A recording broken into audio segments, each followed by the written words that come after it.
Welcome to Panels and Borders. I'm Dominic.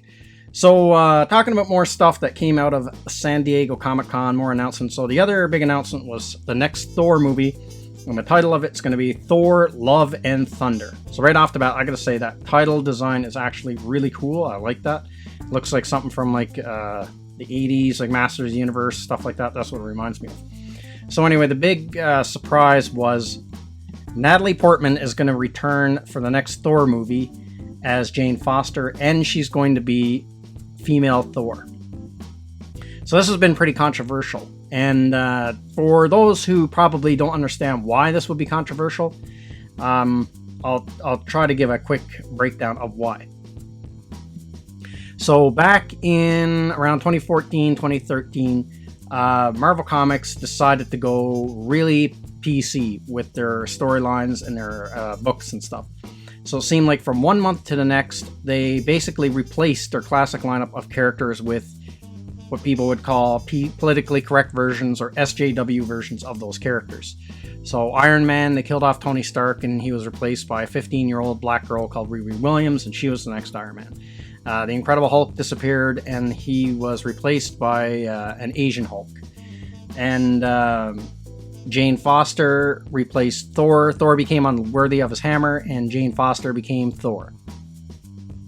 So on and on like that, and Falcon became the next Captain America and all that. And they, kind of like, seemed like they kind of like had these new characters. Well, these are new characters, new versions of the older characters, but they're better. And there's a big, huge backlash from fans against it. And the comics didn't do very well. They didn't sell very well. Most of them got canceled, and then Marvel had to go back to the classic lineup, as the storylines are very political and preachy and all that sort of thing. So now people are worried that this is a sign that this is going to happen with the MCU. Well, I mean, this has already happened in the MCU, because he had the first time I could really notice this kind of like, I guess you would call it woke culture or PC culture kind of creep into the movies was with a little bit in Spider-Man Far From Home, and then a little bit in Black Panther, and then it really a lot more in Captain Marvel, and then you saw a little bit of it in Endgame. So fans are going to worry that the same thing is going to happen to the comics, and the comic industry is not doing good right now. Marvel Comics, they're not selling. They basically destroyed their business because of this. Well, it's not just the PC stuff, but there's a lot of other factors into it as well. As I read this, here's my thoughts on here's what I think of all this. So the last Thor movie, Thor Ragnarok, I really like. That's like one of my favorite Marvel movies. It would be probably my top 5. I really like that film. And so the director, really hit it out of the park with that one. And it's going to be the same director writing and directing this film. So I guess my point is, what I'm trying to get at with this one is, just because the female Thor really sucked in the comic books doesn't mean female Thor has to suck in a Thor movie.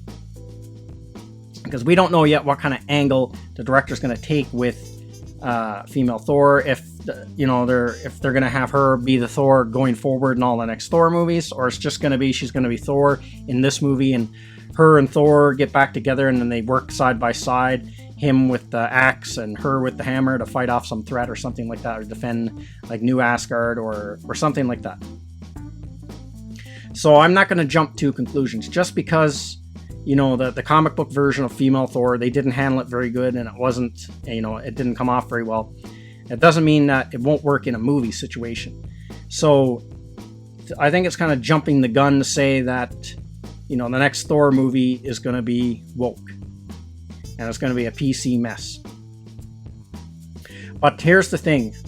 If they're going to do the female Thor with Natalie Portman, they really have to knock it out of the park to get fans on their side about these more politically correct characters. They could, this could redeem the Jane Foster Thor from the comics. And so it'll be interesting to see, but I think that just because they're going to do it in the movies doesn't mean it's going to be like doesn't mean it's going to be like the comics, or it's going to be done like the comics.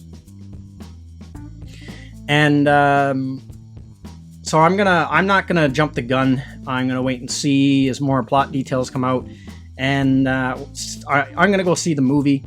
They've already basically sold me on the movie. I'll admit that right now. I'll go see the movie, just because the last one was so good. So I have faith in the director. Now, if I go and see this one and it stinks, then I'll be skeptical about going and seeing another one.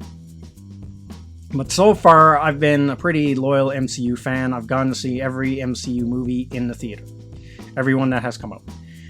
And some of them I like better than others. Some of them I really like. Some of them are kind of like, okay, lukewarm.